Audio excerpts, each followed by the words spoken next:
Okay, this is going to be a story time video. It's going to be a story about when I was a teenager. I was about 15, and I was living in Alaska, where I'm from, and they had me locked up in a juvenile detention center, and that's a whole different story altogether. But anyway, so I was in this detention center, and I had been locked up for maybe, I don't know, a month or so. And I needed to go have a pap smear, which, you know, if you're a girl, you know exactly what that is. So they handcuffed me.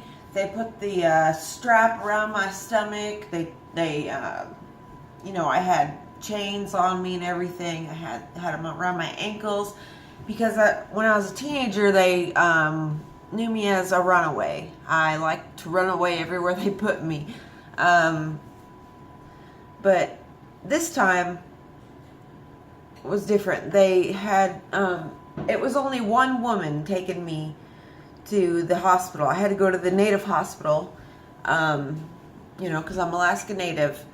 But I went to the Native hospital. We went there, and I had the shackles and the handcuffs on me still. And the lady that had taken me, the doctor told her that she needed to take off the shackles and handcuffs from me so they could get an accurate weight and everything. So she did that. And then I went and sat in my bedroom, or not my bedroom, sorry, the hospital room by myself. And I sat there and laid on the bed, and I waited. And I was like, in my head, I was thinking, okay, I'm going to run. And I said, no, don't run. You know, this was all in my head. This is me talking to myself. But I said, okay, fuck it. I'm just going to run. And then as soon as I was about to get up and run, the doctor comes back in. And I was like, okay, well, that was obviously a sign for me not to go and run. But something came over me, and he walked out of the room, and I walked right out behind him. And mind you, I was wearing jailhouse clothes. I mean, wasn't no orange jumpsuit or nothing, but it was blue pants, a blue sweatshirt, blue shoes, and I had my hair shaved, my head was shaved and everything. And I just looked like a fucking criminal, like a crazy person. Anyway, so I walked behind him, and he's going to tell the woman that had taken me to the doctor, he was going to tell her something. I walked casually behind him,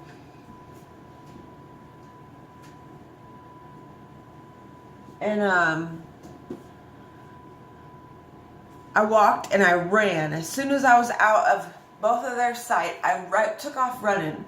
And the Native Hospital in Anchorage, Alaska, it's really big. It has two different buildings. One building is for like women's services, gynecologists, all that stuff. And the second building is just like the main emergency room place, hospital and all that. But I ran out, and I seen someone getting out of a cab. So as soon as I seen that cab, I ran into the cab. I laid down, and I was like, go, go, go. So I had him take me to my sister's house. And we got to my sister's house, and she was like, what the fuck are you doing here? I thought you were locked up. And I said, well, I ran away. So I need some clothes, please. And I need some makeup. So I can, you know, make myself look different. So I put on some clothes, and I put some of her makeup on, and then I left. I went walking back to my friend's house, back to the neighborhood I lived in, which was honestly a bad choice. I shouldn't have done that, but I did. Anyway,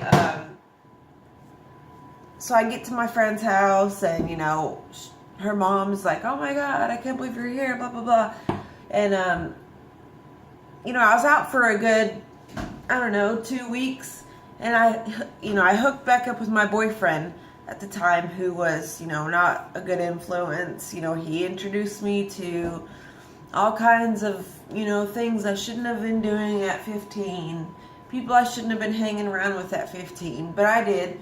And,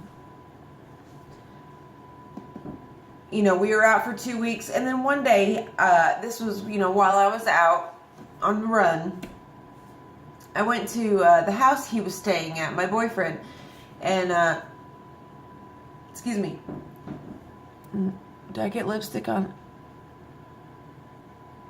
Anyway, I went to his house that he was staying at, and he was like, let's go get in the car. I was like, what? You have a car? And he said, yeah, I got it the other day. It was like a little tiny, like hatchback car. It was blue. Had only 2 seats. So we get in the car and we're driving around, Anchorage is a big city. Not huge, but it's kind of big. So we're driving around and we go to we're about to go to my uncle's house, who lives, on the other side of town from where we were. And he goes, the cops get behind us and they turn their lights on, of course. And we pull over to my uncle's house. I try to run inside. I ran inside and tried to hide like a dumbass. But I tried to hide, thinking, they wouldn't find me. And my cousin, who has autism, he's very smart, very intelligent, but he just doesn't have proper social skills. Like, he doesn't realize when people are uncomfortable by him or whatever. So my cousin's there, and I told him, I said, Joey, tell the cops that my name's Dorothy, who's my sister. My little sister's name is Dorothy. And I said, tell the cops my name is Dorothy. He goes, but you're Jennifer. What are you talking about? I said, oh, great, this isn't going to work. So the cops, get there, get out of their car or whatever, and come to find out that damn car was fucking stolen. He had stolen a car while I was locked up, and he was out riding it around, and then decided to pick my ass up, who was on the fucking run, and go for a fucking joyride. Like, how stupid can you be? Like, for real. Anyway, the cops, they see me and they start questioning me, and I was like, yeah, my name's Dorothy, blah, blah, blah, no, I don't know him, all this stuff. And then my cousin goes, no, your name's not Dorothy, your name's Jennifer. I was like, God damn it, Joey, shut the fuck up. Like, I don't want to go back to jail. Anyway, they figured out that my name was Jennifer, and they fucking handcuffed my stupid ass and took me back to the jail, McLaughlin Youth Center in Anchorage, Alaska. And for the next 3 weeks, I had to sit at a desk facing a fucking wall and write a paper every day explaining why it was bad to run away. Yeah, that time in my life seemed like it would never end. I went through a lot of hard times. If you want to hear more stories about my younger days, when I was crazy as fuck, just comment down below, let me know. If you like this story, let me know. Give it a thumbs up. Anyway, I'll talk to y'all later.